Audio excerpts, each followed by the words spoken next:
پچھلے حصوں میں ہم نے کچھ بہت دلچسپ حقائق پر بات کی تھی، جیسے ہم نے جانا تھا کہ میتھیو ایفیکٹ کے تحت کس طرح شروعاتی فوائد یعنی جو ارلی ایڈوانٹیجز ہوتے ہیں وہ وقت کے ساتھ مل کر ایک بہت بڑا فرق پیدا کرتے ہیں۔ بالکل، اور پھر ہم نے کسی بھی میدان میں مہارت حاصل کرنے کے لیے ان 10,000 گھنٹوں کی مسلسل مشق کے اہم کردار کو بھی سمجھا تھا۔ ان باتوں سے یہ تو واضح ہو گیا تھا کہ صرف پیدائشی ٹیلنٹ کافی نہیں ہوتا۔ صحیح بات ہے، لیکن آج کا جو مقصد ہے جہاں ہم لمٹس آف انٹیلیجنس یا ذہانت کی حد پر بات کر رہے ہیں، یہ میلکم گلیڈول کی کتاب آؤٹ لائرز کے تیسرے اور چوتھے چیپٹر پر مبنی ہے۔ آج ہم گلیڈول کی تحقیق کے ان حصوں پر گفتگو کر رہے ہیں جو ذہانت کے اس دھوکے کو پوری طرح بے نقاب کرتے ہیں۔ ٹھیک ہے، آئیے اس کی تہہ تک جاتے ہیں، کیونکہ آج کا تجزیہ واقعی حیران کن ہے۔ تو اس کو سمجھنے کے لیے ہم کرس لینگن کی کہانی سے شروعات کرتے ہیں۔ اس سے بہتر اور کوئی مثال نہیں ہو سکتی۔ کرس لینگن کی مثال واقعی دماغ گھما دینے والی ہے۔ دیکھیں، جب ہم 195 آئی کیو کی بات کرتے ہیں تو اس کا مطلب ہے کہ یہ شخص کروڑوں میں نہیں بلکہ شاید اربوں میں ایک ہے۔ واقعی، یعنی اس لیول کی ذہانت۔ ہاں بالکل، لنگن کی ذہانت کا عالم یہ تھا کہ انہوں نے صرف 6 مہینے کی عمر میں بولنا شروع کر دیا تھا، اور جب وہ 3 سال کے تھے تو ریڈیو پر کامکس سن کر انہوں نے خود ہی پڑھنا سیکھ لیا تھا۔ حیرت انگیز بات ہے۔ اور سنیے، بچپن میں ہی پرنسپیا میتھمیٹکا جیسی مشکل ترین کتاب انہوں نے پڑھ ڈالی تھی۔ انہوں نے ایک مشہور ٹی وی شو پر آ کر، جس کا نام 1 ورسز 100 تھا، اپنے علمی جلوے سے سب کو دنگ کر دیا تھا۔ وہ کسی بھی فورن لینگویج کا ٹیسٹ بنا پڑھے ہی پاس کر لیتے تھے۔ لیکن اس سب کے باوجود جب ہم ان کی عملی زندگی پر نظر ڈالتے ہیں تو تصویر بالکل مختلف نظر آتی ہے۔ میں پڑھ رہی تھی کہ انہوں نے اپنی عام زندگی میں باؤنسرز کا کام کیا، کنسٹرکشن میں مزدوری کی۔ ہاں، اور وہ ساری عمر ایک نہایت پیچیدہ نظریت پر کام کرتے رہے جسے وہ CTMU کہتے تھے، یعنی cognitive theoretic model of the universe. صحیح، ان کا دعویٰ تھا کہ یہ تھیری کائنات کے راز کھول سکتی ہے، لیکن ان کی یہ تحقیق کبھی کسی اعلیٰ تحقیقی جرنل میں شائع ہی نہ ہو سکی۔ یہ سچ میں دل توڑنے والی بات ہے۔ ایک دماغ جو صدیوں میں ایک بار پیدا ہوتا ہے، وہ ایک بار میں نشے میں دھت لوگوں کو باہر نکالنے کا کام کر رہا ہے۔ یہی وہ حقیقت ہے جسے ایک بہت بڑی تحقیق نے بالکل ٹھوس انداز میں ثابت کیا ہے۔ یہاں سب سے حیران کن بات لوئس ٹرمن نام کے ایک بہت مشہور ماہر نفسیات کی تحقیق سے سامنے آتی ہے۔ یہ وہی ٹرمن ہے جنہوں نے IQ ٹیسٹ بنایا تھا؟ بالکل صحیح پہچانا آپ نے۔ یہ وہی شخص ہیں جنہوں نے اصل میں اسٹینڈرڈ IQ ٹیسٹ بنایا تھا، جسے ہم اسٹینفورڈ بینیٹ ٹیسٹ کہتے ہیں۔ ٹرمن کا پختہ یقین تھا کہ اعلیٰ ترین ذہانت والے لوگ ہی دنیا کے عظیم لیڈر اور سائنسدان بنتے ہیں۔ تو انہوں نے اس کو ثابت کرنے کے لیے کوئی ٹیسٹ کیا؟ ہاں، اس بات کو ثابت کرنے کے لیے انہوں نے 1920 کی دہائی میں ایک تاریخی تجربہ شروع کیا۔ انہوں نے پورے کیلیفورنیا کے اسکولوں میں ٹیسٹ لیے اور 140 سے زیادہ IQ والے تقریباً 1470 بچوں کو منتخب کیا۔ 1470 بچے، یہ تو ایک بہت بڑا سیمپل سائز ہے۔ بالکل، ان بچوں کو ٹرمائٹس کہا جاتا تھا، اور ٹرمن کو ان ٹرمائٹ سے بہت امیدیں تھیں۔ ان کا خیال تھا کہ یہ بچے بڑے ہو کر دنیا فتح کر لیں گے۔ ظاہر ہے، جب آپ سب سے زیادہ ذہین بچے چن لیں گے تو یہی امید ہوگی۔ لیکن دیکھیں، ٹرمن نے ان بچوں کی پوری زندگی کا گہرا مطالعہ کیا۔ وہ ہر سال ان کی کارکردگی، ان کے کیریئر، یہاں تک کہ ان کی شادیوں اور صحت کا ریکارڈ بھی رکھتے تھے۔ لیکن جب یہ بچے بڑے ہوئے تو نتیجہ کیا نکلا؟ کیا نکلا نتیجہ؟ ان میں سے کسی ایک نے بھی نوبل انعام نہیں جیتا۔ ہاں، کچھ لوگ ضرور عملی طور پر کامیاب ہوئے، کچھ اچھے وکیل یا ڈاکٹر بنے، لیکن وہ تو کسی بھی عام کالج کے بچوں میں سے بن ہی جاتے ہیں۔ زیادہ تر عام سی نوکریاں کر رہے تھے، اور ایک بڑی تعداد ایسی تھی جو بالکل ناکام ہو گئی تھی۔ یہ تو ٹرمن کی پوری زندگی کی تحقیق پر پانی پھیرنے والی بات تھی۔ انہیں کتنی مایوسی ہوئی ہوگی۔ اور اس میں سب سے بڑا مذاق تو یہ تھا کہ جن بچوں کو ٹرمن نے IQ تھوڑا کم ہونے کی وجہ سے اپنے گروپ سے نکال دیا تھا، یعنی جنہیں انہوں نے اس قابل نہیں سمجھا تھا کہ ان پر تحقیق کی جائے، انہی بچوں میں سے 2 نے آگے چل کر فزکس میں نوبل انعام جیت لیا۔ کیا واقعی؟ ان بچوں نے جنہیں انہوں نے ریجیکٹ کر دیا تھا؟ ہاں، ان کے نام ولیم شاکلے اور لوئس ایلورز تھے۔ آخرکار ٹرمن کو اپنی زندگی کے آخری حصے میں یہ تسلیم کرنا پڑا کہ اعلیٰ ترین ذہانت عظیم کامیابی کی ضمانت نہیں ہے۔ ذہانت اور عملی کامیابی کے درمیان کوئی سیدھا تعلق نہیں ہے۔ یہاں آ کر بات واقعی بہت دلچسپ ہو جاتی ہے۔ اگر آئی کیو ہی سب کچھ نہیں ہے تو پھر کیا ہے؟ اس پر ایک مثال میرے ذہن میں آتی ہے۔ جی بتائیے۔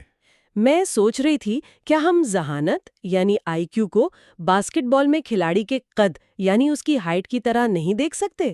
دیکھیں، باسکٹ بال کھیلنے کے لیے لمبا ہونا ضروری ہے۔ ایک کھلاڑی کا کم از کم 6 فٹ لمبا ہونا لازمی ہے اگر اسے پروفیشنل لیول پر کھیلنا ہے۔ صحیح بات ہے۔ لیکن اگر ایک کھلاڑی 6 فٹ 8 انچ کا ہے تو کیا وہ لازمی طور پر 6 فٹ 6 انچ کے کھلاڑی سے بہتر ہوگا؟ مائیکل جارڈن کی ہائٹ 6 فٹ 6 انچ تھی، جو کہ کئی کھلاڑیوں سے کم ہے، لیکن وہ باسکٹ بال کی تاریخ کا سب سے بہترین کھلاڑی مانا جاتا ہے۔ کیا ذہنت کی بھی کوئی ایسی ہی حد ہے؟ یہ بہت ہی عمدہ مثال دی آپ نے۔ باسکٹ بال میں ایک خاص قد تک پہنچنے کے بعد مزید فٹ آپ کو اتنا فائدہ نہیں دیتے جتنا آپ کی پھرتی، آپ کی سپیڈ اور آپ کا ٹیم کے ساتھ کھیلنے کا فن دیتا ہے۔ اسی کانسیپٹ کو نفسیات کی دنیا میں تھریش ہولڈ کانسیپٹ یا آئی کیو کی حد کہا جاتا ہے۔ تو یہ حد کہاں پر آتی ہے؟ ماہرین کے مطابق ذہانت میں یہ حد تقریباً 120 آئی کیو ہے۔ ایک بار جب کسی کا آئی کیو 120 تک پہنچ جاتا ہے تو اس کے بعد آنے والے مزید 30 یا 40 آئی کیو پوائنٹس عملی دنیا میں کوئی خاص فائدہ نہیں دیتے۔ اچھا، یعنی 120 کے بعد سب برابر ہے؟ تقریباً ایک 120 آئی کیو والا اور ایک 170 آئی کیو والا دونوں ہی مشکل ترین ایکیڈیمک کانسیپٹس کو سمجھنے کی قابلیت رکھتے ہیں۔ گلیڈول نے نوبل انعام یافتہ افراد کی مثال بھی دی ہے جو ہارورڈ جیسی اعلیٰ ترین یونیورسٹی کے بجائے عام سی یونیورسٹیز جیسے ہولی کراس کالج سے پڑھے تھے۔ لیکن رکیے، یہ بات ہضم کرنا تھوڑی مشکل لگ رہی ہے۔ اگر ہمارے پاس 2 اعلیٰ پائے کے وکیل ہیں، ایک کا سکور ٹیسٹ میں 99% ہے اور دوسرے کا 85%، تو ہمارا عام تجربہ تو یہی کہتا ہے کہ 99 سکور والا عملی زندگی میں بھی زیادہ بہتر پرفارم کرے گا، ہے نا؟ یہی تو وہ دھوکہ ہے جس کا شکار ہم سب ہوتے ہیں۔ اس بات کو ٹھوس انداز میں سمجھنے کے لیے میں آپ کو مشیگن لاء اسکول کی ایک بہت مفصل تحقیق کا حوالہ دیتا ہوں۔ مشیگن لاء اسکول نے افرمیٹو ایکشن کے تحت آنے والے مائنورٹی یعنی اقلیتی طلباء کی کارکردگی کا مطالعہ کیا۔ اقلیتی طلبہ سے مراد وہ جنہیں کسی کوٹا سسٹم یا مخصوص پالیسی کے تحت داخلہ ملا تھا۔ بالکل، یہ وہ طلباء تھے جن کے داخلے کے وقت ٹیسٹ سکورز اور گریڈز عام گورے طلباء کے مقابلے میں کافی کم تھے۔ اگر ہماری اور آپ کی یہ سپر کمپیوٹر والی منطق ٹھیک ہوتی تو ان طلباء کو عملی وکالت کی دنیا میں بہت پیچھے رہ جانا چاہیے تھا۔ صحیح۔ تو جب اسکول نے ان کے کریئر کا جائزہ لیا تو نتیجہ کیا نکلا؟ کیا وہ پیچھے رہ گئے تھے؟ نتیجہ بالکل مخالف تھا۔ انہوں نے دیکھا کہ عملی زندگی میں کامیابی کے جتنے بھی پیمانے ہو سکتے ہیں، جیسے کتنی آمدنی ہے، کتنے بڑے کیسز لڑے، سوسائٹی میں کیا مقام بنایا، کتنے لوگ فرم کے پارٹنر بنے، ان سب پر اقلیتی طلباء اور اعلیٰ سکورز والے گورے طلباء کی کامیابی بالکل برابر تھی۔ ان میں کوئی فرق ہی نہیں تھا۔ حیرت کی بات ہے۔ اس کا مطلب ہے کہ ان مائنورٹی طلباء نے انٹری ٹیسٹ میں کم سکورز لینے کے باوجود وکالت کی اس حد یعنی تھریش ہولڈ کو پار کر لیا تھا۔ صحیح کہا آپ نے۔ وہ لاء سمجھنے کے لیے کافی ذہین تھے۔ دونوں گروپ تھریش ہولڈ پار کر چکے تھے، اور ایک بار جب کوئی اس تھریش ہولڈ کو پار کر لیتا ہے تو پھر کامیابی کا انحصار عملی دنیا میں کسی اور چیز پر ہوتا ہے۔ تو اگر آئی کیو ہی سب کچھ نہیں اور دونوں گروپس تھریش ہولڈ پار کر چکے تھے تو پھر باقی کیا بچ جاتا ہے؟ وہ ایسی کون سی صلاحیتیں ہیں جو آگے چل کر فرق پیدا کرتی ہیں؟ اس فرق کو سمجھنے کے لیے ہمیں کنورجنس ٹیسٹ اور ڈائیورجنس ٹیسٹ کو دیکھنا ہوگا۔ ہاں، ٹیسٹ کی بھی تو قسمیں ہوتی ہیں۔ کنورجنس ٹیسٹ تو وہی ہوا نا جو ہم بچپن سے اسکولوں میں دیتے آئے ہیں، یعنی 4 آپشنز دیے گئے ہیں اور ان میں سے صرف ایک ہی جواب ٹھیک ہے۔ بالکل، آئی کیو ٹیسٹس دراصل کنورژن ٹیسٹ ہی ہوتے ہیں۔ وہ آپ کی اینالیٹیکل قابلیت یعنی حساب اور منطق کو ناپتے ہیں، جہاں صرف ایک صحیح جواب چنا جاتا ہے۔ لیکن حقیقی دنیا کے مسائل کا صرف ایک حل تو نہیں ہوتا نا، وہاں ہمیں ڈائیورجن ٹیسٹ کی ضرورت ہوتی ہے۔ ڈائیورجنس ٹیسٹ یعنی مختلف راستے سوچنا۔ ہاں، یہ تخلیقی سوچ یا کریٹو تھنکنگ کا پیمانہ ہے، جہاں آپ کے پاس عام سی معلومات ہوتی ہیں اور آپ کو کسی عام چیز کے مختلف استعمال سوچنے ہوتے ہیں۔ اس کی وہ اینٹ اور کمبل یعنی برک اور بلینکٹ والی مثال مجھے بہت دلچسپ لگتی ہے۔ اگر میں آپ سے پوچھوں کہ اینٹ کے کیا کیا استعمال ہو سکتے ہیں تو عام طور پر دماغ میں کیا آتا ہے؟ یہی نہ کہ اینٹ سے گھر بنتا ہے یا دیوار بنتی ہے۔ صحیح، اور ڈائیورجنس ٹیسٹ میں یہی دیکھا جاتا ہے۔ جب ماہرین نے یہ ٹیسٹ بچوں کو دیا تو نتیجے غور طلب تھے۔ ایک بچہ جس کا آئی کیو بہت اعلیٰ تھا، جب اس سے اینٹ کے استعمال پوچھے گئے تو اس نے بالکل سیدھا اور بے جان جواب دیا، عمارت بنانے میں اور پھینکنے میں۔ بس اس کی سوچ وہاں آ کر رک گئی۔ ہاں، اسے بس یہی دو عام سے استعمال نظر آئے۔ لیکن اس کے مقابلے میں ایک اور بچہ جس کا آئی کیو آرڈنری تھا، یعنی وہ تھریشولڈ پر تو تھا لیکن کوئی جینیس نہیں تھا، اس کی تخلیقی سوچ دیکھیں۔ اس نے کہا، دکان کا شیشہ توڑنے میں، کسی عمارت کو سہارا دینے میں۔ زبردست۔ اور کمبل کے بارے میں اس نے کہا کہ آگ بجھانے میں، پہاڑوں پر ٹینٹ بنانے میں، جلی ہوئی عمارتوں سے چھلانگ لگانے والوں کو بچانے میں۔ آپ دیکھیں کہ اس آرڈنری آئی کیو والے بچے کی سوچ کتنی وسیع، مزاحیہ اور مختلف ہے۔ واقعی وہ چیزوں کو نئے زاویے سے دیکھ رہا ہے۔ یہی تخلیقی اور مختلف سوچ عظیم کامیابی کے لیے ضروری ہے۔ اعلیٰ آئی کیو آپ کو صرف کتابوں اور طے شدہ قانون تک محدود رکھ سکتا ہے۔ ٹھیک ہے، اب اس تجزیے کا رخ واپس اپنے سپر جینیس کرس لینگن پر لاتے ہیں۔ اگر لینگن اتنا ذہین تھا، جس کے پاس 195 آئی کیو تھا، تو وہ عملی دنیا میں مار کیوں کھا گیا؟ اس کی وجہ بہت عجیب ہے۔ ہاں، اس کی کہانی میں ایک مقام آتا ہے جب اس کی کالج کی اسکالرشپ صرف اس لیے ختم ہو جاتی ہے کیونکہ اس کی والدہ نے فنانشل ایڈ کے فارم پر ٹھیک وقت پر دستخط نہیں کیے تھے۔ اور پھر جب لینگن اپنے پروفیسر کے پاس جاتا ہے تاکہ اپنی کلاس کا وقت صبح سے دوپہر میں تبدیل کروا سکے تو وہ اپنے پروفیسر کو راضی ہی نہیں کر پاتا۔ بالکل، اور پھر وہ چھڑ جاتا ہے اور آخرکار کالج ہی چھوڑ دیتا ہے۔ یہ عجیب نہیں ہے، ایک 195 آئی کیو والا شخص اپنے پروفیسر کو ایک معمولی سی کلاس ٹائمنگ تبدیل کرنے کی ریکویسٹ پر قائل نہیں کر سکا؟ اگر ہم اس سے بڑی تصویر سے جوڑیں تو یہ بالکل عجیب نہیں ہے۔ اس کو سمجھنے کے لیے ہمیں ایک اور مشہور کردار کی زندگی سے اس کا موازنہ کرنا ہوگا، اور وہ ہیں رابرٹ اوپنہائمر۔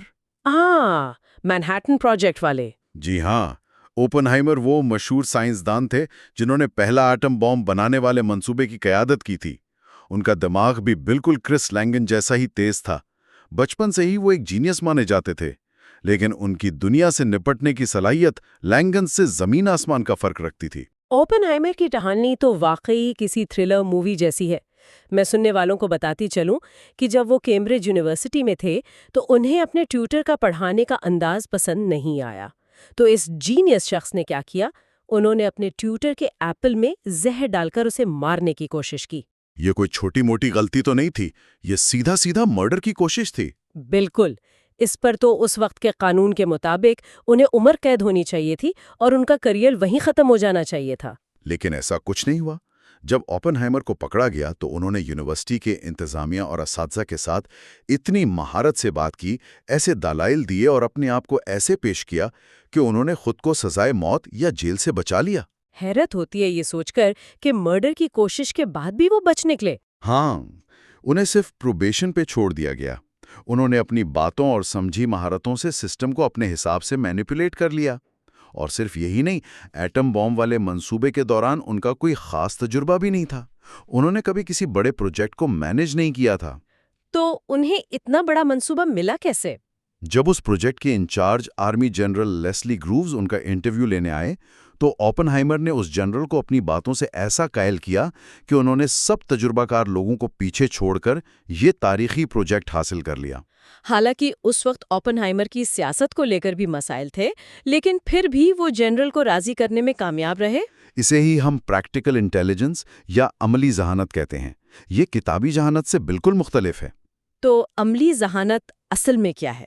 اس کا مقصد کیا ہے؟ عمل ذہانت یہ جاننا ہے کہ کس سے کیا کہنا ہے، کب کہنا ہے اور کس انداز میں کہنا ہے تاکہ اپنا مقصد حاصل کیا جا سکے۔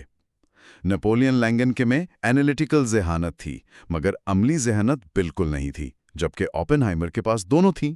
اس سے ایک اہم سوال پیدا ہوتا ہے، اگر عملی ذہانت اتنی ضروری ہے تو یہ آتی کہاں سے ہے؟ کیا یہ پیدائشی ہوتی ہے یا اوپن ہائمر کو کسی میں باقاعدہ یہ سکھایا تھا؟ یہ بہت ہی پوائنٹ کا سوال ہے۔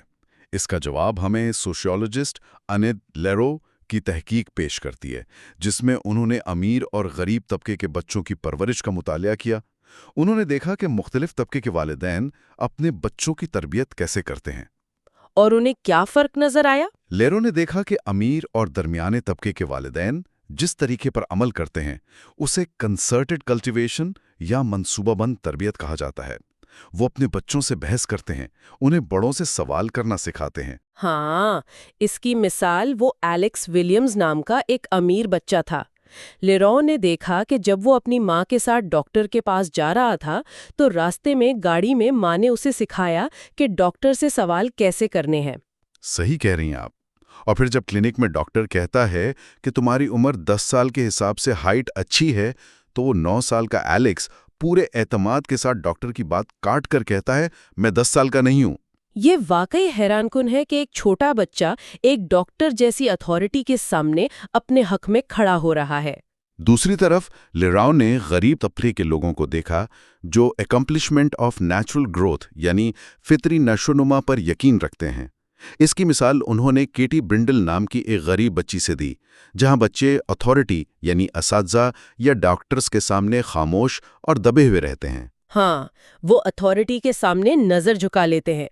تو اس سب کا مطلب کیا ہے؟ اس کا صاف مطلب یہ ہے کہ ایلیکس ولیمز کو یہ مہارت آسمان سے نہیں ملی تھی، اس کے والدین نے اسے یہ حق جتانا اور ماحول کو اپنے حق میں استعمال کرنا سکھایا تھا۔ یہی وجہ تھی کہ امیر گھرانے کا اوپن ہائمر ہر مشکل سے نکل گیا اور غریب گھرانے کا لینگن فارم اور اسکالرشپ جیسے چھوٹے مسائل میں ہار گیا۔ کامیابی میں بچپن کا ماحول، خاندان کی طرف سے ملنے والی سماجی مہارتوں اور مواقع کا کردار آئی کیو سے کہیں زیادہ بڑا ہوتا ہے۔ بالکل صحیح نچوڑ نکالا آپ نے۔ یہ عملی ذہانت ہی ہے جو انسان کو آگے بڑھاتی ہے۔ اس ساری گفتگو کو اگر ہم عام زندگی سے جوڑیں تو ہمیں یہ سمجھ آتا ہے کہ کامیابی کوئی ایسی چیز نہیں ہے جو صرف دنیا کے چند اعلیٰ آئی کیو والے لوگوں کی جاگیر ہو۔ یہ معلومات سکھاتے ہیں کہ اگر ہم میں اور ہماری آنے والی نسلوں میں عملی ذہانت، لوگوں سے بات کرنے کا فن اور مواقع کو پہچاننے کی صلاحیت ہو تو عام ذہانت کے ساتھ بھی عظیم ترین مقاصد حاصل کیے جا سکتے ہیں۔ آخر میں سننے والوں کے لیے ایک نیا اور گہرا سوال چھوڑنا چاہتا ہوں۔ اگر کامیابی کے لیے کتابی ذہانت سے زیادہ سماجی مہارتیں اور عملی ذہانت اہم ہیں، تو کیا وجہ ہے کہ ہمارا موجودہ تعلیمی نظام صرف امتحانی نشانات اور آئی کیو پر زور دیتا ہے؟ یہ واقعی سوچنے کی بات ہے۔ اگر اسکولوں میں ریاضی اور سائنس کے ساتھ ساتھ عملی ذہانت اور منصوبہ بند تربیت کو بھی باقاعدہ نصاب کا حصہ بنا دیا جائے تو کیا ہم سوسائٹی میں ہر طبقے کے بچوں کو برابر کی کامیابی کا موقع نہیں دے سکتے؟ بہت اہم سوال ہے یہ۔ اگلے حصے میں ہم یہ دیکھیں گے کہ خفیہ فوائد جیسے خاندانی پس منظر کس طرح کامیابی میں اہم کردار ادا کرتے ہیں۔ ہمارے ساتھ جڑی رہیے۔ پچھلی جو ہماری گفتگو تھی اس میں ہم نے دیکھا تھا کہ کامیابی صرف ذاتی ذہانت یا جینیس ہونے کا نام نہیں ہے۔ بالکل، ہم نے 10,000 گھنٹوں کے رول اور مواقع کی اہمیت پر بات کی تھی، اور یہ بھی دیکھا تھا کہ انسان کب اور کہاں پیدا ہوا، یہ بات کتنی اہم ہے۔ صحیح بات ہے۔ تو آج کے اس گہرے تجزیے کا مقصد یہ سمجھنا ہے کہ جو چیزیں بظاہر ہماری کمزوری یا نقصان لگتی ہیں وہی ہماری سب سے بڑی طاقت کیسے بن سکتی ہیں۔ چلیے اسے کھولتے ہیں اور سمجھنے کی کوشش کرتے ہیں۔ آج ہم پارٹ 4 ہڈن ایڈوانٹیجز پر بات کریں گے، جس میں خاص طور پر چیپٹر 5 شامل ہے، دی 3 لیسنز آف جو فلوم۔ تو جو فلوم جو کہانی سے شروع کرتے ہیں، یہ ایک نہایت غریب جوئش بچے کی کہانی ہے جو بروکلن میں پیدا ہوا۔ اچھا۔ ہاں، اور اس کے والد عورتوں کے کپڑوں کے شولڈر پیڈ سیتے تھے۔ فلوم کا وزن زیادہ تھا اور وہ دیکھنے میں تھوڑا عجیب سا لگتا تھا۔ یعنی کوئی ٹپیکل ہیرو والی لک نہیں تھی اس کی؟ بالکل نہیں۔ اور سب سے حیران کن بات یہ ہے کہ اس کے پاس کالج کی ڈگری بھی نہیں تھی۔ ویٹ، ڈگری نہیں تھی پھر بھی اس نے ہارورڈ لا اسکول میں داخلہ لے لیا؟ ہاں، اس نے بس اپنی کوشش سے خط لکھ کر ہارورڈ لا اسکول میں ایڈمیشن لے لیا اور وہاں اس نے بہت اچھا پرفارم بھی کیا۔ اچھا، اب بظاہر تو یہ کسی ہالی ووڈ فلم کی کہانی لگتی ہے نا، جہاں ہیرو اپنی ذاتی محنت اور لگن سے ہر مشکل کو ہرا دیتا ہے، لیکن کیا واقعی یہ صرف ایک اکیلے انسان کی محنت کی کہانی ہے؟ یہی تو اہم پوائنٹ ہے۔ حقیقت اس سے بالکل مختلف اور حقائق پر مبنی ہے۔ ہارورڈ سے گریجویٹ ہونے کے بعد جب فلوم نے نیو یارک کے سب سے بہترین لا فرمز میں نوکری کی کوشش کی تو اسے بار بار ریجیکٹ کر دیا گیا۔ ریجیکٹ کر دیا گیا ایک ہارورڈ کے ٹاپ گریجویٹ کو؟ ہاں، ان دنوں میں ان ٹاپ فرمز کو وائٹ شو فرمز کہا جاتا تھا۔ مطلب یہ وائٹ شو فرمز کس قسم کی ہوتی تھی؟ ان کا کلچر کیسا تھا؟ یہ فرمز بہت ہی ایلیٹ کلاس کی ہوتی تھیں۔ ان کے لائرز ٹپیکل گرے سوٹس پہنتے تھے، ان کا ایک مخصوص انداز ہوتا تھا اور انہیں صرف نارڈک لوگ چاہیے تھے۔ نارڈک لوگ یعنی گورے اور نیلی آنکھوں والے اور امیر خاندان کے لوگ جو انہی کے طبقے اور سوشل کلب سے تعلق رکھتے ہوں۔ تو فلوم تو بالکل بھی ان کے معیار پر پورا نہیں اترتا ہوگا۔ بالکل نہیں۔ اس کا بروکلن کا عام سا ایکسنٹ تھا، وہ امیر نہیں تھا اور یہودی تھا، تو انہوں نے اسے ریجیکٹ کر دیا۔ تو اس کا مطلب یہ ہے کہ آپ ہارورڈ سے پڑھ کے آئے ہیں، کلاس میں ٹاپ کر رہے ہیں، لیکن آپ کو اس لیے ریجیکٹ کیا جا رہا ہے کیونکہ آپ ان کے سوشل سرکل کے نہیں ہیں۔ ایگزیکٹلی، یہ ایسا ہی ہے کہ سسٹم ٹیلنٹ کو نہیں کلچر کو دیکھ رہا تھا۔ صحیح۔ تو پھر فلوم نے کیا کیا؟ فلوم کو مجبوراً ایک بہت ہی چھوٹی اور نئی لا فرم میں شامل ہونا پڑا جس کا نام تھا اسکیڈن آرپس۔ اچھا۔ اور یہاں جو سب سے حیران کن بات ہے وہ یہ ہے کہ فلوم کا ان بڑی فرم سے ریجیکٹ ہونا اس کی زندگی کا سب سے بڑا فائدہ بن گیا۔ ایک سیکنڈ، ریجیکٹ ہونا فائدہ کیسے ہو سکتا ہے؟ دیکھیں، جو پرانی اور امیر لا فرمز تھیں وہ صرف بڑی کمپنیوں کے ٹیکس اور شیئرز کا کام کرتی تھیں۔ صحیح۔ وہ مقدمات یعنی لیٹیگیشن اور خاص طور پر ہاسٹائل ٹیک اوورز کو گھٹیا اور اپنے معیار سے گرا ہوا کام سمجھتی تھیں۔ لیکن یہ ہاسٹائل ٹیک اوور اصل میں ہوتا کیا ہے؟ دیکھیں، جب ایک کمپنی کسی دوسری کمپنی کو زبردستی خریدنے کی کوشش کرتی ہے، حالانکہ دوسری کمپنی بکنا نہیں چاہتی، اچھا، تو اس میں لائر کا کیا کام ہوتا ہے؟ اس میں شیئر ہولڈر سے مل کر ووٹس مانگنے پڑتے ہیں، عدالت میں جا کر دوسری کمپنی کی مینجمنٹ سے ایگریسولی لڑنا پڑتا ہے۔ یعنی ایک قسم کا سڑک چھاپ دنگل ہوتا ہے یہ؟ کارپوریٹ لیول کا۔ ہاں، اور اعلیٰ طبقے کے لائرز اسے سنیک پٹ یعنی سانپوں کا گھڑا کہتے تھے۔ ان کے خیال میں کارپوریٹ لائرز آپس میں اس طرح نہیں لڑتے۔ صحیح۔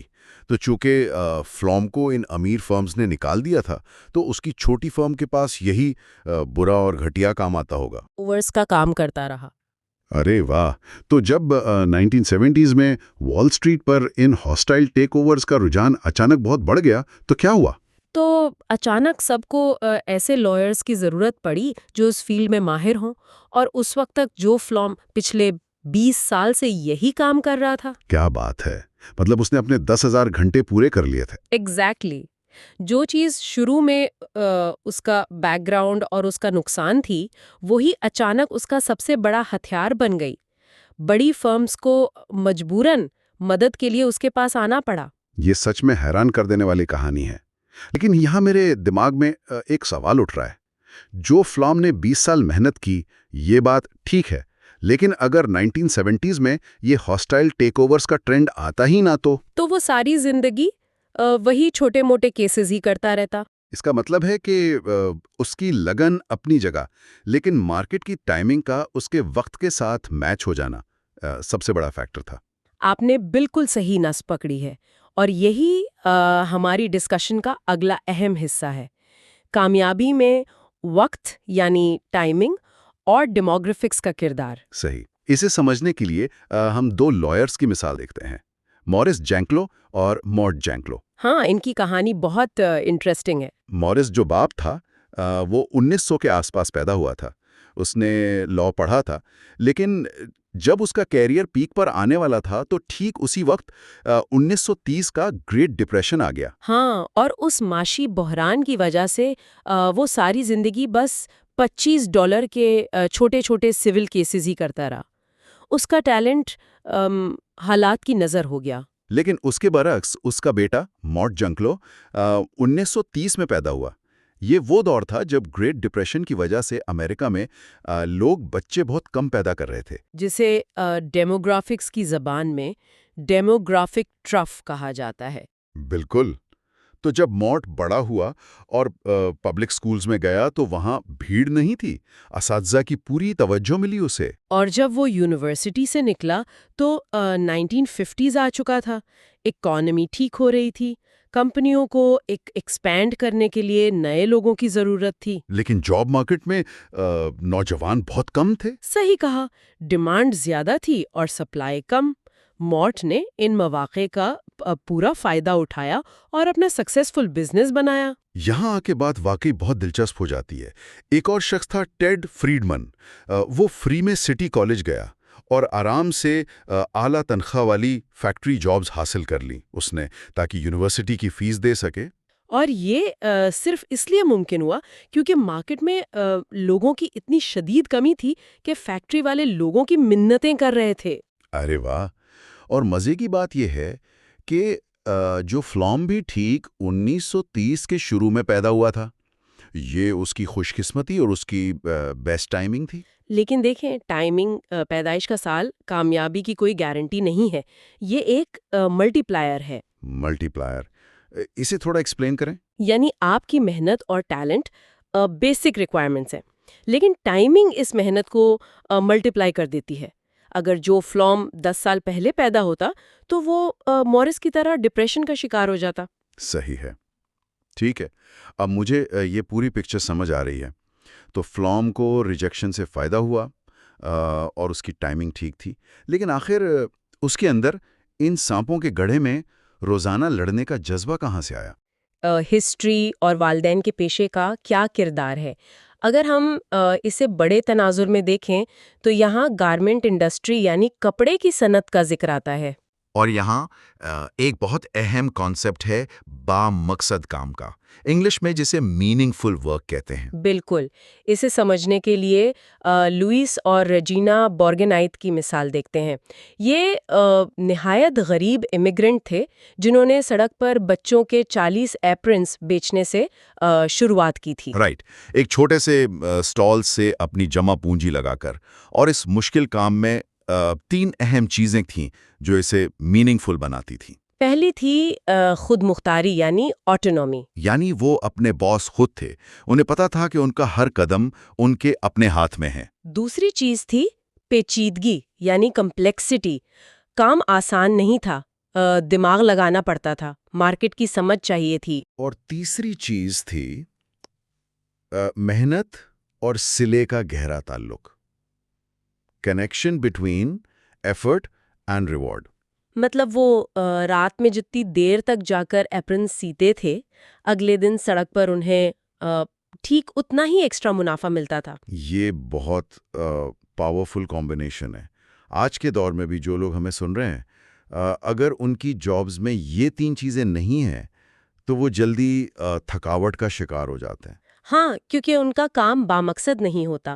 اور جو والدین ایسے بامقصد کام کرتے ہیں، ان کے بچے یہ انکانشیسلی سیکھتے ہیں کہ لگن سے دنیا بدلی جا سکتی ہے. ایک تحقیق بھی تو تھی، فرکس اسٹڈی ہے نا، جس سے ظاہر ہوتا ہے کہ اس دور کے کپڑے کے کاریگروں کی اگلی نسل ہی آگے چل کر سب سے بہترین ڈاکٹر اور لائرز بنی. ایگزیکٹلی.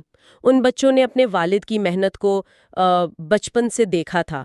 انہیں پتا تھا کہ اگر راستہ سیدھا نہیں ہے تو سائڈ سے کیسے نکلنا ہے. اور گیس کریں کہ جو فلام کے والد کیا کرتے تھے؟ وہ بھی گارمنٹ انڈسٹری میں ہی تھے. واو. یہ سن کر میرے تو رونگٹے کھڑے ہو گئے. فلام کو بچپن سے ہی بامقصد کام کا سبق مل گیا تھا. اس کا سکسیسفل لائر بننا کسی آسمانی تکے کا نتیجہ نہیں تھا. بالکل. وہ اسی ثقافتی ورثے کا نتیجہ تھا جس میں اس نے سیکھا تھا کہ مشکل ترین کام کو بھی اپنے دماغ سے فائدہ مند بنایا جا سکتا ہے. تو ان سب باتوں کا آخر کیا مطلب ہے؟ ہم لوگ ہر کامیاب انسان کو بس ایک ایکسیپشنل فگر سمجھ لیتے ہیں، جیسے اس نے اکیلے ہی سب کچھ حاصل کر لیا ہو۔ اس کا سیدھا سا مطلب یہ ہے کہ کامیابی کسی ویکیوم میں پیدا نہیں ہوتی۔ ایک بہترین نیو یارک لائر بننے کے لیے لازمی تھا کہ وہ 1930 میں پیدا ہوا ہو، ایک آؤٹ سائڈر ہو یعنی یہودی ہو، تاکہ اعلیٰ فرمز اسے ریجیکٹ کر دیں۔ اور وہ نئے دور کا ہاسٹائل ٹیک اوور والا کام سیکھنے پر مجبور ہو جائے۔ ہاں، اور اس کے والدین نے گارمنٹ انڈسٹری میں سخت محنت کی ہو۔ یہ تمام تاریخی، ڈیموگرافک اور ثقافتی عناصر مل کر ایک جو فلام بناتے ہیں۔ صحیح بات ہے۔ تو جو لوگ ہمیں سن رہے ہیں انہیں یہ ضرور سوچنا چاہیے کہ کامیابی کا انحصار صرف حالات کے ٹھیک ہونے پر نہیں ہے۔ اکثر سماج میں موجود مشکل حالات اور ہمارا نقصان دہ پس منظر آگے چل کر ہماری بنیادی طاقت بن سکتے ہیں۔ بالکل، جو کل کا سب سے گھٹیا کام لگتا تھا وہ آج کا سب سے منافع بخش پیشہ بن گیا۔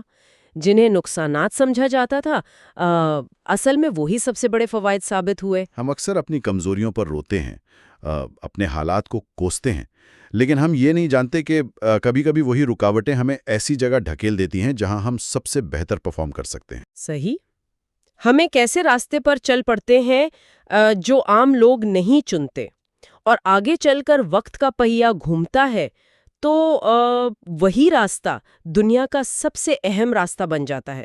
آخر میں ایک سوچنے کی بات یہ ہے کہ ہمارے آج کے معاشرے میں وہ کون سی باتیں ہیں جنہیں ہم سب سے بڑی رکاوٹ یا کمزوری سمجھتے ہیں، مگر اصل میں وہ آنے والی صدی کے سب سے قیمتی ہنر کی تیاری کا میدان ہیں۔ بہت گہرا سوال ہے یہ۔ شاید جن تکلیفوں اور جن سنیک پٹ سے ہم آج بھاگ رہے ہیں، کل وہی ہماری کامیابی کا سب سے بڑا راز ہو۔ اگلے حصے میں ہم یہ جاننے کی کوشش کریں گے کہ ثقافت اور روایت کس طرح کامیابی کو شکل دیتی ہیں۔ جب ہم کوئی نیا اسمارٹ فون خریدتے ہیں نا تو اس میں پہلے سے ایک ڈیفالٹ آپریٹنگ سسٹم انسٹال ہوتا ہے جو یہ طے کرتا ہے کہ وہ فون کیسے چلے گا۔ بالکل، ایک بنیادی سافٹ ویئر ہوتا ہے اس میں۔ ہاں، تو میں یہ سوچ رہی تھی کہ کیا ہمارے دماغ میں بھی ہمارے آباء و اجداد کا ڈالا ہوا کوئی ایسا ہی ڈیفالٹ او ایس موجود ہے؟ یہ بہت زبردست کمپیریزن ہے، یعنی ایک ایسی پروگرامنگ جو صدیوں پہلے سیٹ ہوئی تھی۔ ایگزیکٹلی، ایک ایسی پروگرامنگ جو صدیوں پہلے کسی مختلف ماحول میں بنی تھی، لیکن آج بھی ہمارے رویوں، ہمارے غصے اور یہاں تک کہ ہوا میں ہزاروں فٹ بلند جہازوں کے کریش ہونے کی وجہ بن رہی ہے۔ صحیح، اور آج کے اس گہرائی مطالعے میں ہم اسی چیز کو کھولنے والے ہیں۔ ہاں، کیونکہ پچھلی مرتبہ ہم نے اس بات کو سمجھا تھا کہ کامیابی صرف ذاتی ذہانت یا محنت کا نتیجہ نہیں ہوتی، اس میں مواقع اور وقت کا بہت بڑا ہاتھ ہوتا ہے۔ اور آج کا جو ہمارا فوکس ہے وہ ہے حصہ 5، جسے ہم ثقافت اور ورثہ کہہ سکتے ہیں۔ رائٹ، آج ہم یہ دیکھیں گے کہ ہمارا ثقافتی پس منظر کس طرح ہمارے فیصلوں پر اثر انداز ہوتا ہے۔ ہم خاص طور پر ہارلن کنٹکی کے واقعے اور جہازوں کے حادثات کی جو ایتھنک تھیوری ہے اس کا جائزہ لیں گے۔ تو چلیے دیکھتے ہیں کہ یہ ثقافتی او ایس آخر کام کیسے کرتا ہے۔ ضرور، تو اسے سمجھنے کے لیے ہمیں تھوڑا پیچھے جانا پڑے گا تاریخ میں۔ ہاں، 19 سینچری کے امریکہ کی طرف چلتے ہیں۔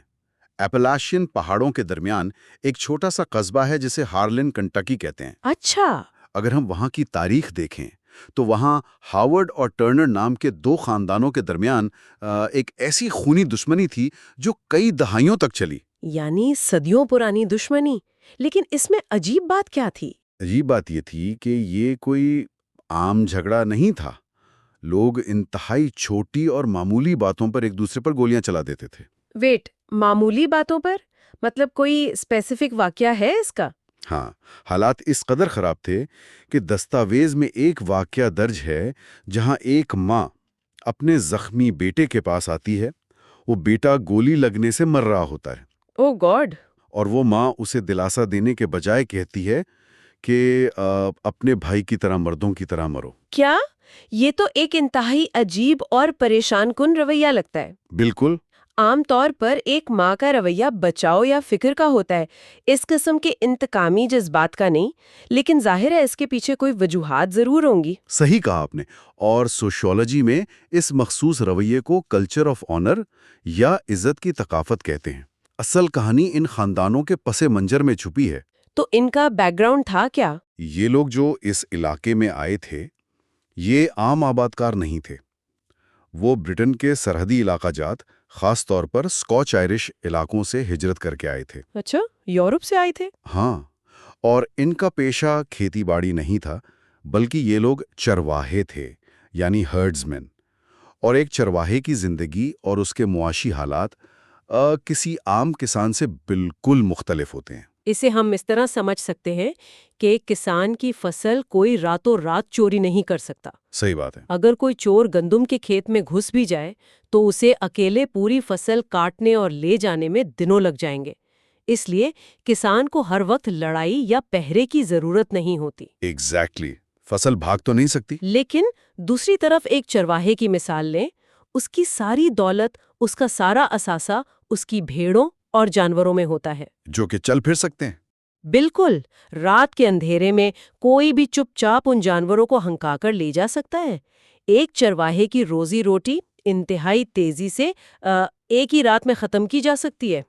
اور اسی معاشی حقیقت کی وجہ سے چرواہے کے لیے یہ انتہائی ضروری ہو جاتا ہے کہ وہ اپنا دبدبا اور خوف ہر وقت قائم رکھے۔ رائٹ، ایک ریپوٹیشن مینٹین کرنا ہوتی ہے۔ ہاں، اگر کوئی اسے ہلکی سی بھی گالی دے یا اس کی توہین کرے تو اسے فوری اور شدید ریاکشن دینا پڑتا ہے، جسمانی طور پہ۔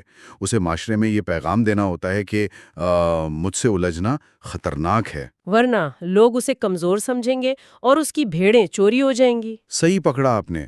تو ہالن کینٹکی کا جو خون خرابہ تھا وہ اچانک پیدا نہیں ہوا تھا، وہ ان آباء و اجداد کی صدیوں پرانی بقا کی جدوجہد تھی جو ان کی نسلوں میں منتقل ہو چکی تھی۔ لیکن میرے ذہن میں ایک سوال آتا ہے، جی پوچھیں۔ جب لوگ پہاڑوں سے نکل کر عام شہروں میں آ گئے اور انہوں نے بھیڑیں چرانا چھوڑ دیا، تو کیا یہ ثقافت وہیں ختم نہیں ہو جانی چاہیے تھی؟ یہ بہت لاجیکل سوال ہے۔ مطلب کیا ایک نئے ماحول میں آ کر یہ جو کلچر آف آنر ہے یہ خود بخود فیڈ نہیں ہو جاتا؟ یہی تو اس آج کی ڈسکشن کا سب سے دلچسپ حصہ ہے۔ ثقافتی ورثہ اتنی آسانی سے ختم نہیں ہوتا۔ واقعی؟ ہاں، اس کی تصدیق کرنے کے لیے یونیورسٹی آف مشیگن کے 2 سائیکالوجسٹ تھے، ڈاف کوہن اور رچرڈ نسبٹ۔ انہوں نے 1990 کی دہائی میں ایک تجربہ کیا۔ اچھا، کیسا تجربہ؟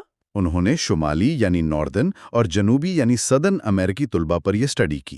یاد رہے کہ سدن طلبہ کے آباء و اجداد زیادہ تر انہی اسکاٹ آئرش چرواہوں کی نسل سے تھے۔ اوکے، تو ان کا بیک گراؤنڈ چرواہوں والا تھا۔ بالکل۔ تجربہ کچھ اس طرح تھا کہ انہوں نے کالج کی ایک پتلی سی راہداری میں ایک شخص کو کھڑا کر دیا جو فائلنگ کیبنٹ پر کام کر رہا تھا۔ صحیح۔ جب کوئی اسٹوڈنٹ وہاں سے گزرتا تو اسے راستہ بنانے کے لیے اس شخص کو تھوڑا سا پیچھے ہٹنا پڑتا، لیکن جب وہ اسٹوڈنٹ واپس آتا تو وہ شخص جان بوجھ کر اسے ٹکر مارتا اور پھر اسے ایک سخت گالی دیتا۔ او واو، کالج میں ایسا کرنا تو سیدھا سیدھا جھگڑا شروع کروانا ہے۔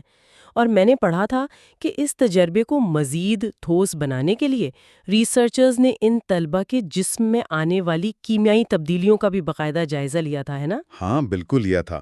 ان کا لعاب یعنی سلائیوا چیک کیا گیا تھا۔ رائٹ۔ انہوں نے ٹکر لگنے سے پہلے اور بعد میں دونوں وقت ان طلبہ کے سلائیوا کے سیمپلز لیے تاکہ ان کے ہارمونز چیک کیے جا سکیں، اور جو ریزلٹس آئے وہ حیران کن تھے۔ آپ کیا کہتی ہیں اس بارے میں؟ ناردن طلبہ نے کیسا ری ایکٹ کیا؟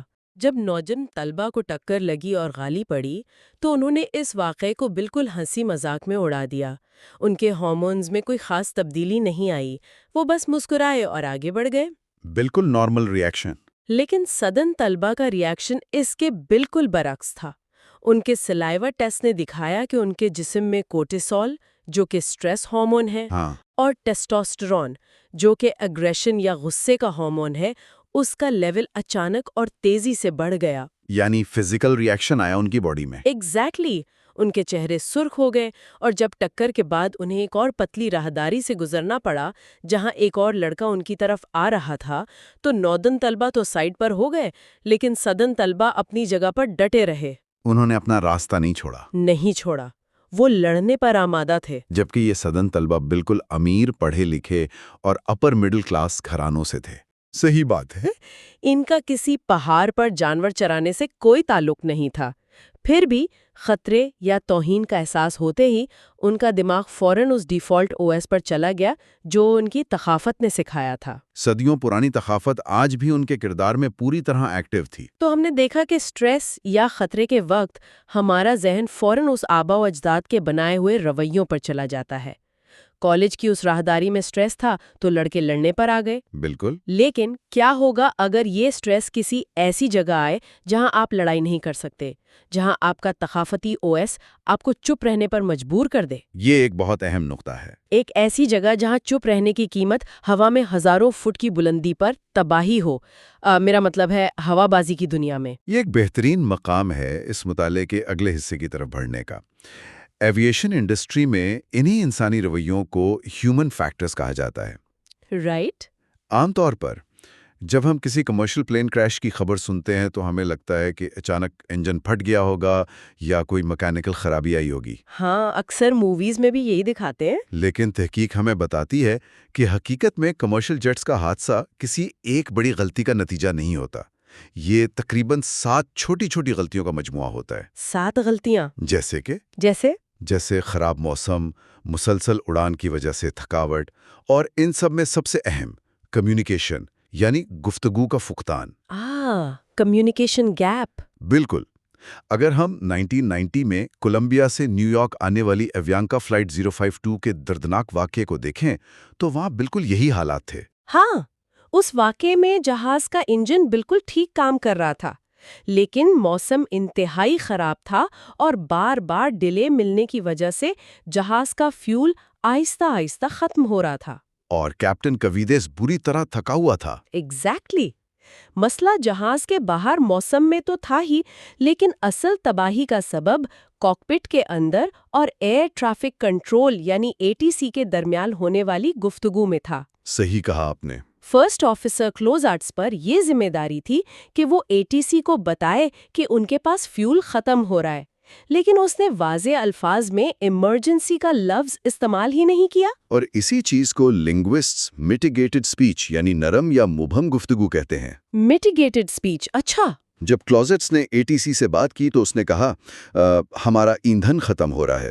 اس نے اس بات کو بالکل ایک عام اطلاع کے طور پر پیش کیا۔ اس کے جملے کے شروع میں بھی ہچکچاہٹ تھی، یعنی کوئی ارجنسی نہیں تھی اس کی آواز میں۔ بالکل نہیں۔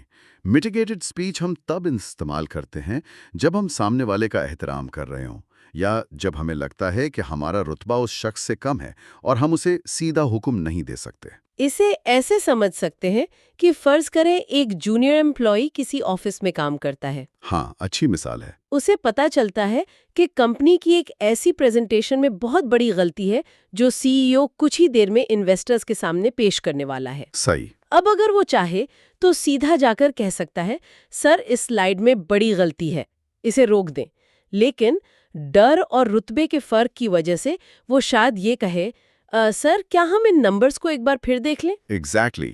اور CEO اس نرم گفتگو کو کسی خطرے کی گھنٹی نہیں سمجھے گا۔ ڈیلی ہزاروں فلائٹس ہینڈل کرتے ہیں اور وہ ایگریسو اور ڈائریکٹ کمیونیکیشن کے عادی ہیں۔ انہوں نے فرسٹ آفیسر کلوتس کی اس نرم اور پولائٹ گفتگو کو ایمرجنسی سمجھا ہی نہیں۔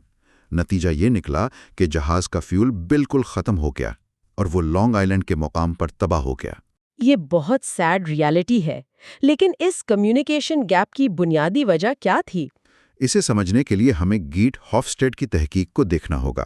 ہافسٹیڈ ایک ڈچ سائیکالوجسٹ تھے جنہوں نے 1960 اور 70 کی دہائی میں IBM کمپنی کے ہزاروں ملازمین کا دنیا بھر میں سروے کیا تھا۔ اچھا، ان کا مقصد کیا تھا سروے کا؟ ان کا مقصد یہ دیکھنا تھا کہ مختلف ممالک میں لوگ اپنے باس یا اتھارٹی سے کس طرح پیش آتے ہیں۔ اس تحقیق کے نتیجے میں انہوں نے پاور ڈسٹنس انڈیکس یا PDI کا کانسیپٹ دیا۔ پاور ڈسٹنس انڈیکس، یہ کیا ہوتا ہے؟ PDI یہ ماپتا ہے کہ کسی ثقافت میں ہائرارکی یا درجہ بندی کو کتنا زیادہ مانا جاتا ہے۔ اور اس PDI اسکیل پر کولمبیا کا سکور کیسا تھا؟ کولمبیا ایک ہائی PDI والا معاشرہ ہے، یعنی وہاں اختیار اور رتبے کے درمیان بہت فاصلہ ہوتا ہے۔ ایک ماتحت اپنے باس یا کسی اتھارٹی فگر کو سیدھے الفاظ میں حکم یا ہدایت نہیں دے سکتا۔ اچھا، اور امریکہ؟ اس کے برعکس امریکہ ایک لو پی ڈی آئی معاشرہ ہے، جہاں اگر کسی جونیئر کو لگتا ہے کہ باس غلطی کر رہا ہے تو وہ اس سے ٹوکنے سے زیادہ نہیں گھبراتا۔ تو یعنی یہ دو مختلف کلچرز کا ٹکراؤ تھا؟ بالکل۔ فرسٹ آفیسر کلاٹز کولمبین کلچر کی پیدائش تھا۔ اس کے ذہن کا ڈیفالٹ او ایس اسے یہ سکھا رہا تھا کہ نیو یارک کا کنٹرولر ایک اتھارٹی فگر ہے، اور اس سے روڈلی یا براہ راست بات کرنا سخت بے ادبی ہے۔ صحیح کہا۔ اپنی اور مسافروں کی جان خطرے میں ہونے کے باوجود وہ اس ثقافتی دباؤ سے باہر نہیں نکل سکا۔ تو کیا یہ سمجھا جائے کہ یہ صرف ایک مخصوص ایئر لائن یا صرف کولمبیا کا مسئلہ تھا؟ نہیں، بالکل نہیں۔ کیونکہ ٹھیک 7 سال بعد 1997 میں کولمبیا ایئر فلائٹ 801 کے ساتھ بھی بالکل ایسی ہی ملتی جلتی ٹریجڈی ہوئی۔ ہاں، گوام کے مقام پر۔ رائٹ۔ گوام کے مقام پر رات کے اندھیرے اور خراب موسم میں ان کا جہاز پہاڑ سے ٹکرا گیا۔ حالات تقریباً ویسے ہی تھے، کیپٹن بری طرح تھکا ہوا تھا اور ایئرپورٹ کا وہ سسٹم خراب تھا جو جہاز کو سیدھا رن وے پہ لانے میں مدد کرتا ہے۔ اور یہاں جو بات سب سے زیادہ حیران کن ہے وہ یہ کہ جہاز کے اندر موجود فرسٹ آفیسر اور فلائٹ انجینئر دونوں کو انسٹرومنٹ پینل دیکھ کر اندازہ ہو چکا تھا کہ کیپٹن جہاز کو بہت نیچے لا رہا ہے اور خطرہ سامنے ہے۔ دونوں کو پتا تھا، پھر انہوں نے کچھ کیا کیوں نہیں؟ یہاں پھر وہی میٹیگیٹڈ سپیچ سامنے آتی ہے۔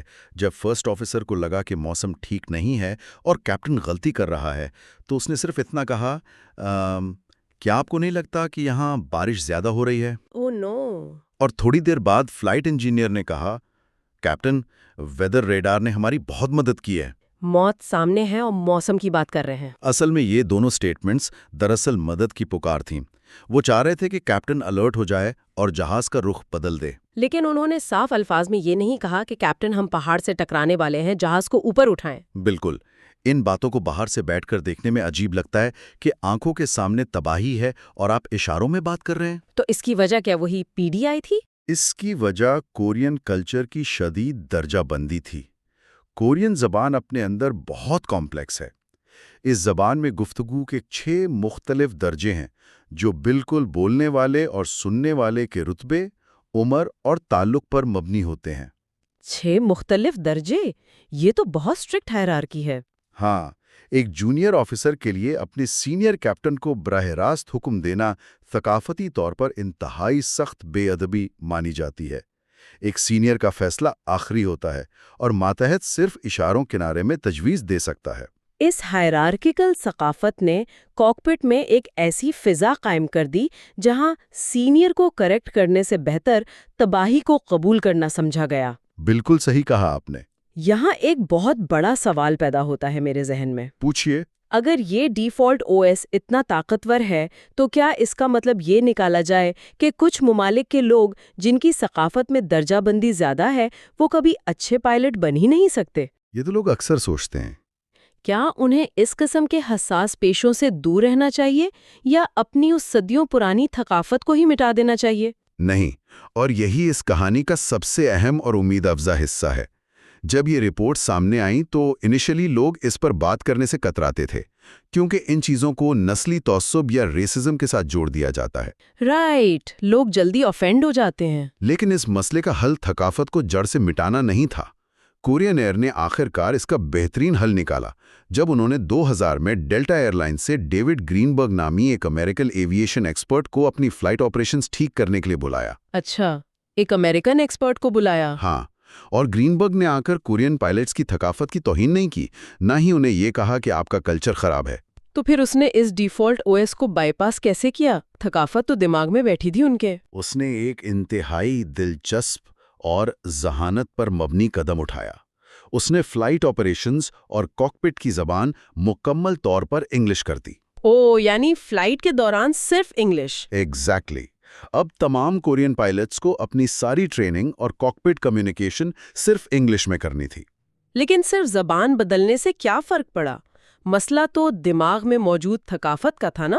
انگلش بولتے ہوئے بھی تو وہ پولائٹ ہو سکتے تھے۔ فرق یہ پڑا کہ زبان صرف لفظوں کا مجموعہ نہیں ہوتی، یہ اپنے اندر ثقافت کو بھی کیری کرتی ہے۔ رائٹ. انگلش زبان میں رتبے کے وہ 6 درجے نہیں ہوتے جو کورین زبان میں ہیں۔ انگلش میں یو کا لفظ سب کے لیے برابر ہے، چاہے وہ آپ کا جونیئر ہو یا CEO۔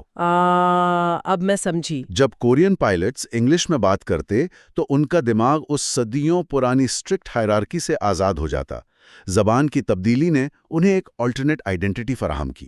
یہ تو واقعی بریلینٹ ہے. یعنی اپنی اصلی آئیڈینٹی کو کھوئے بغیر انہوں نے کاکپٹ کے اندر ایک نئے اور برابر کے ماحول میں کام کرنا سیکھ لیا. بالکل، جہاں چھوٹا آفیسر بھی بڑے آرام سے کہہ سکتا تھا کہ کیپٹن پل اپ، بنا اس ڈر کے کہ وہ بے ادبی کر رہا ہے۔ اس چھوٹی سی مگر گہری تبدیلی کے بعد کورین ایئر نے اپنے آپ کو دنیا کی محفوظ ترین ایئر لائنز میں شامل کر لیا. صحیح کہا آپ نے۔ یہ واقعی حیران کن ہے. یعنی انہوں نے پہلے مسئلے کی اصلی جڑ کو پہچانا جو کہ ثقافت تھی، اور پھر اسے ٹھیک کرنے کے لیے ایک نیا فریم ورک ڈیزائن کیا. انہوں نے اپنے OS کو ڈیلیٹ نہیں کیا۔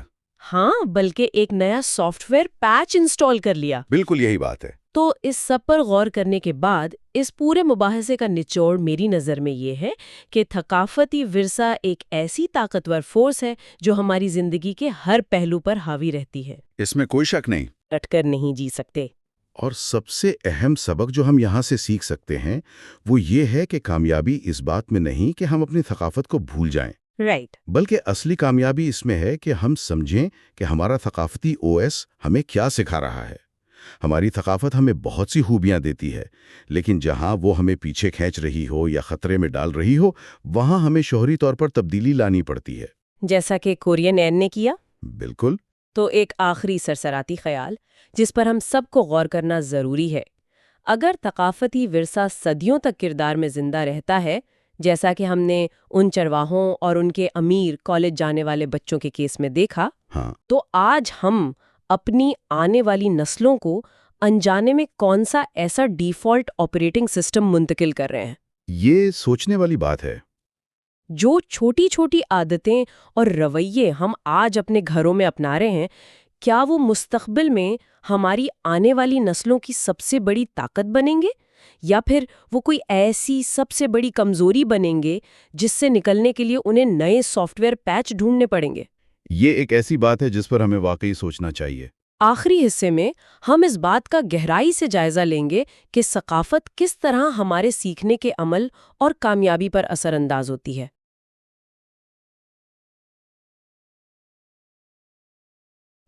بالکل، اور بایو پلس کے اس گہرے تجزیے میں ایک بار پھر خوش آمدید۔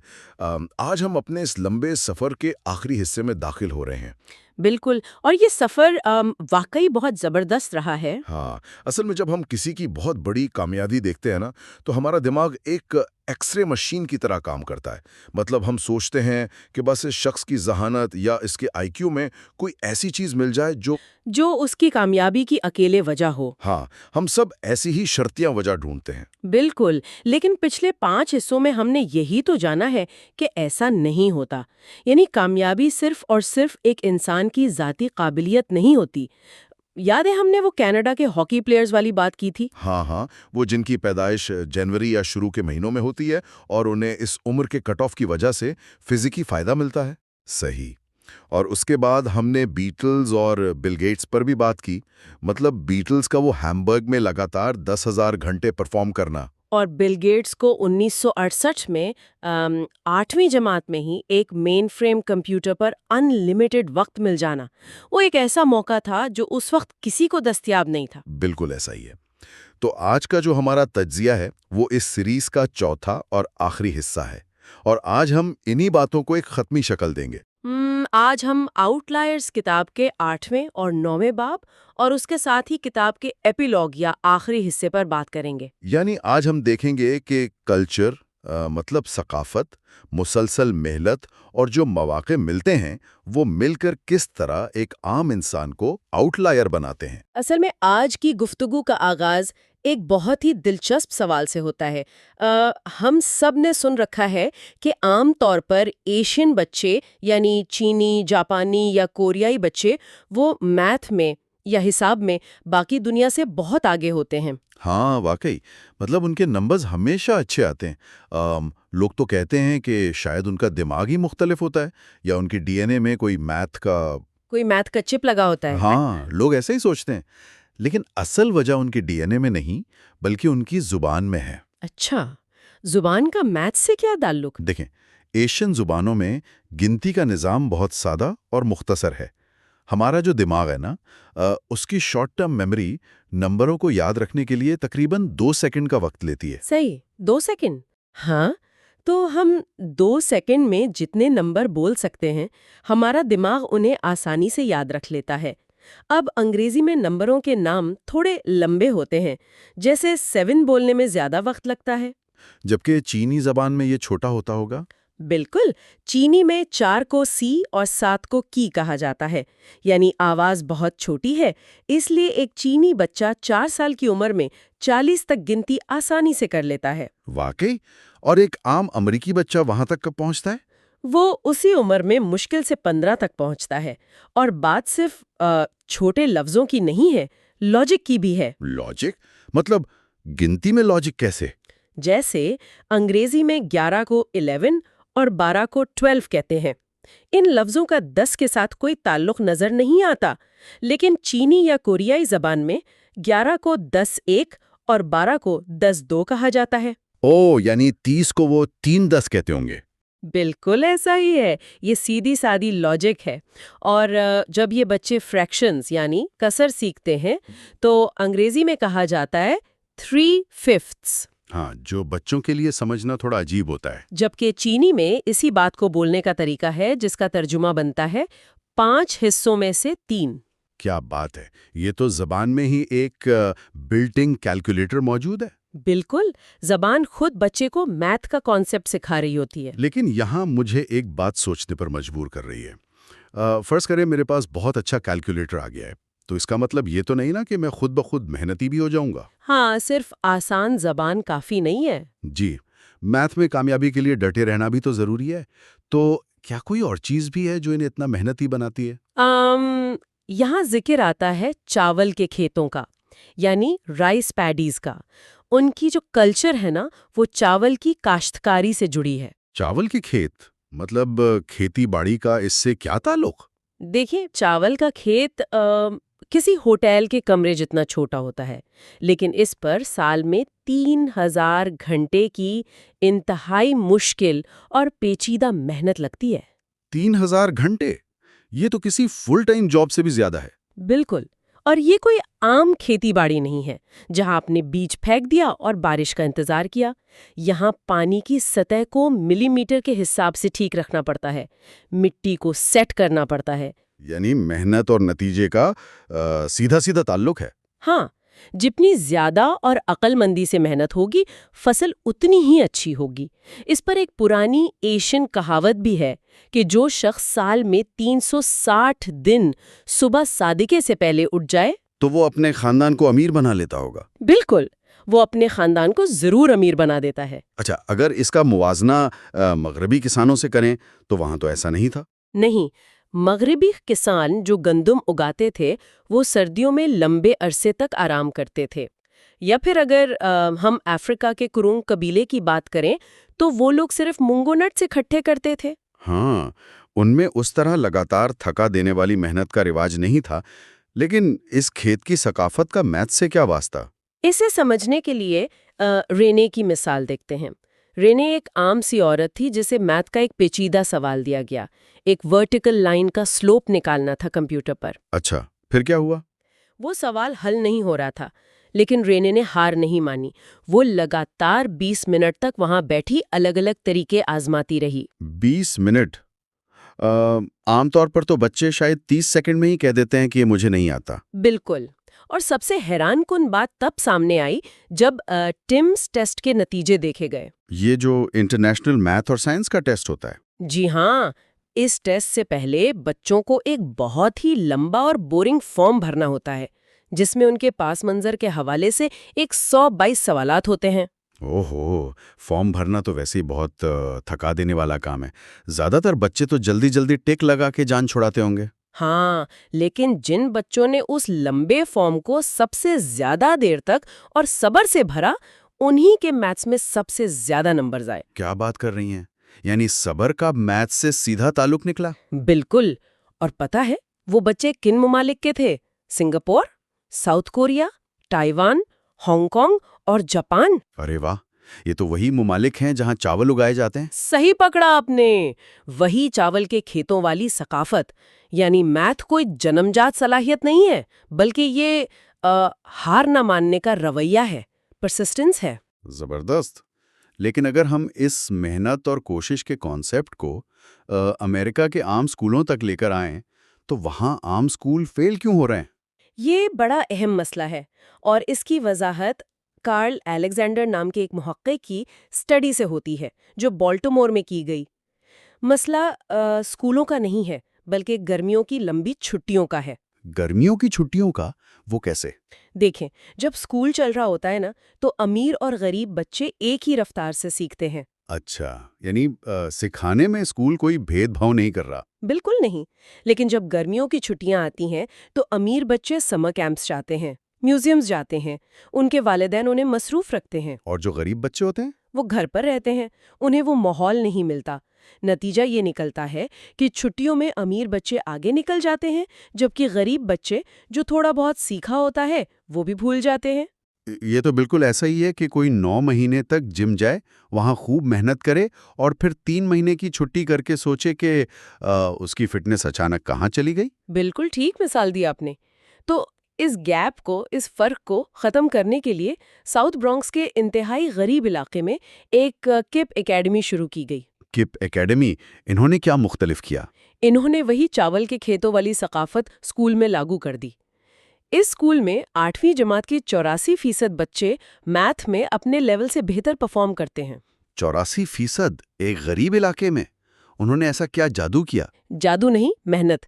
انہوں نے اسکول کا وقت لمبا کر دیا، صبح 7:30 سے لے کر شام 5 بجے تک اسکول ہوتا ہے، اور گرمیوں کی چھٹیاں بہت ہی مختصر ہوتی ہیں۔ شام 5 بجے تک؟ یہاں مریٹا کی کہانی کا ذکر آتا ہے نا؟ ہاں، مریتا ایک 12 سال کی بچی ہے جو اسی کپ اکیڈمی میں پڑھتی ہے۔ وہ صبح 5:45 بجے اٹھتی ہے۔ باپ رے، 12 سال کی بچی! جی، اور شام 5 بجے تک اسکول میں رہتی ہے۔ اس کے بعد گھر آ کر رات 10:30 بجے تک صرف ہوم ورک کرتی ہے۔ یعنی اس کی تو اپنی کوئی زندگی نہیں بچی؟ اس نے خود بتایا کہ اس نے اپنے پرانے دوستوں کو چھوڑ دیا ہے کیونکہ اب اس کے پاس کھیلنے کا وقت ہی نہیں ہوتا۔ لیکن سوچئے ذرا، کیا ایک 12 سال کی بچی سے اتنی سخت محنت کروانا، کیا یہ زیادتی نہیں ہے؟ مطلب بچوں کو تو تھوڑا کھیلنا کودنا بھی چاہیے نا؟ یہی تو بات ہے، اسے کتاب میں مریٹا کا باگین یا سودا کہا گیا ہے۔ سودا؟ کیسا سودا؟ دیکھیں، اس نے ایک عام بچپن قربان کیا ہے تاکہ وہ اس غربت سے نکل کر اچھے کالج جا سکے۔ کپ اکیڈمی نے اسے وہ مواقع فراہم کیے جو امیر بچوں کو عام طور پر ان کے گھروں سے ملتے ہیں۔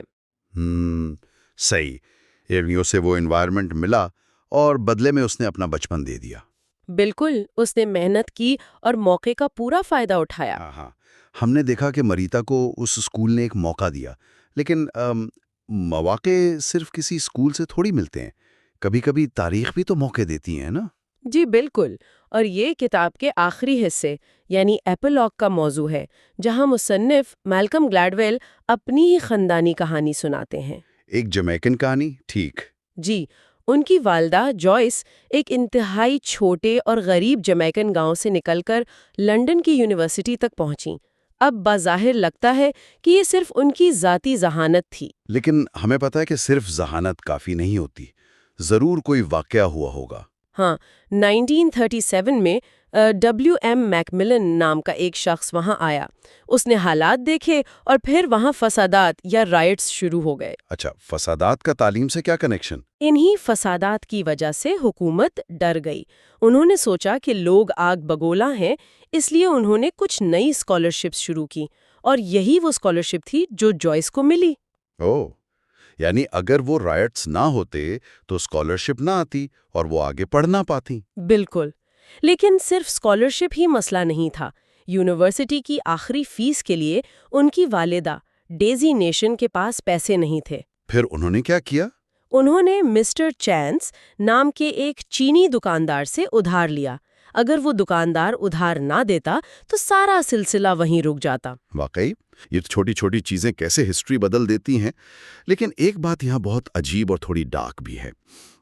اگر ہم ان کے خاندان کی تاریخ تھوڑا اور پیچھے جا کر دیکھیں۔ آپ ولیم فورڈ کی بات کر رہے ہیں؟ ہاں، ان کے ایک گورے آبا و اجداد نے ایک افریقی غلام عورت کو خریدا تھا۔ جی، یہ واقعی تاریخ کا انتہائی تاریخ اور تکلیف دہ پہلو ہے، لیکن اس کتاب میں اسے ایک آبجیکٹو نقطہ نظر سے دیکھا گیا ہے۔ مطلب اگر ہم غور کریں، اس ظلم اور غلامی کے نتیجے میں ان کی آنے والی نسلوں کو ایک مخصوص اسٹیٹس مل گیا تھا۔ اس وقت کی سوسائٹی میں رنگت کی بنیاد پر درجے طے ہوتے تھے۔ بالکل، انہیں کلرڈ کلاس کا درجہ ملا اور 1726 میں کلرڈ لوگوں کو شہری حقوق مل گئے تھے۔ یعنی غلامی ختم ہونے سے پہلے ہی انہیں حقوق مل گئے تھے۔ جی، اور انہی حقوق کی وجہ سے جوائس کے آبا و اجداد کو وہ مواقع ملے، یعنی پڑھائی اور آگے بڑھنے کا موقع، جو عام غلام افریقیوں کو کبھی نہ مل سکا۔ یہ واقعی ایک پیچیدہ حقیقت ہے۔ یعنی کامیابی کی اس کہانی میں فسادات، ایک دکاندار کی سخاوت اور یہاں تک کہ تاریخ کا وہ تاریخ حصہ جس نے ثقافتی اور معاشرتی فائدے دیے، یہ سب شامل ہیں۔ بالکل ٹھیک کہا آپ نے۔ مصنف اس غلامی کو کسی طور پر ٹھیک نہیں کہہ رہا، بلکہ وہ یہ بتا رہا ہے کہ ہسٹری اور بیک گراؤنڈ کس طرح لوگوں کو آؤٹ لائرز بناتے ہیں۔ صحیح۔ تو اگر ہم اس پوری کتاب کو سمیٹیں تو خلاصہ یہ نکلتا ہے کہ آؤٹ لائر یعنی وہ لوگ جو بہت آگے نکل جاتے ہیں، وہ کبھی کسی خلا میں یا اکیلے پروان نہیں چڑھتے۔ ہاں، چاہے وہ کینیڈا کے ہاکی پلیئرز ہوں، یا بیٹلز کا وقت ہو، بل گیٹس ہو، یا ماریتا کی انتہائی سخت محنت، یہ سب مواقع اور محنت کا کمبینیشن ہے۔ اور وہ وکیل جو فلوم یاد ہے، جسے گارمنٹ انڈسٹری اور وقت کی مناسبت یعنی ڈیموگرافک ٹرف کا فائدہ ملا تھا، وہ سب بھی اسی کی ایک مثال ہے۔ بالکل۔ اسے ہم اس طرح دیکھ سکتے ہیں جیسے جنگل میں ایک سب سے لمبا اوک ٹری ہوتا ہے، اوک کا درخت۔ اچھا، کیسا؟ مطلب وہ اوک کا درخت صرف اس لیے لمبا نہیں ہوتا کہ اس کا بیج بہت مضبوط تھا، بلکہ اس لیے کیونکہ اسے سب سے زیادہ دھوپ ملی ہوگی۔ جی ہاں، اور اسے اچھی مٹی ملی، اور کسی جانور نے اس کی کونپل نہیں کھائی، اور کسی لکڑہارے نے اسے وقت سے پہلے کاٹا نہیں۔ بہت ہی خوبصورت مثال ہے یہ، واقعی پورا ماحول مل کر اسے لمبا کرتا ہے۔ تو اس ساری ڈسکشن کے بعد ایک آخری سوچ جو دلوں کو جھنجھوڑ دیتی ہے۔ اگر ہم یہ مان لیں کہ کامیابی کسی اکیلے انسان کا معجزہ نہیں ہے، یہ وقت، کلچر اور مواقع کا نتیجہ ہے۔ تو اس سے ہمارا سوچنے کا پورا نظریہ بدل جانا چاہیے۔ بالکل۔ سوچئے ذرا، اگر ہماری سوسائٹی میں ہر بچے کو، چاہے اس کی مالی حیثیت کچھ بھی ہو، مریٹا جیسی سہولیت اور بل گیٹس جیسے مواقع مل جائیں، تو یہ دنیا کتنی مختلف ہوگی۔ ہاں، نہ جانے کتنے اور جینیس پیدا ہو سکتے ہیں جو اس وقت صرف سہولیت اور دھوپ نہ ملنے کی وجہ سے، یعنی غربت کے اندھیرے میں پیچھے رہ جاتے ہیں۔ واقعی یہ ایک انتہائی طاقتور پیغام ہے۔ اگر مواقع سب کے لیے ہوں تو دنیا کتنی بہتر ہو سکتی ہے۔ اور اگر ہمارے سننے والوں کو اس تحقیقی سفر سے قیمتی معلومات ملی ہیں تو بائیو پلس کو ضرور سبسکرائب کریں۔ جی، تاکہ سائنس اور نالج کی دنیا سے ایسی ہی طاقتور بصیرت کے لیے آپ سب ہمارے ساتھ جڑے رہیں۔ بالکل۔ آج کی اس لمبی لیکن دلچسپ گفتگو میں ساتھ دینے کا شکریہ۔ اگلے گہرے تجزیے میں پھر ملاقات ہوگی۔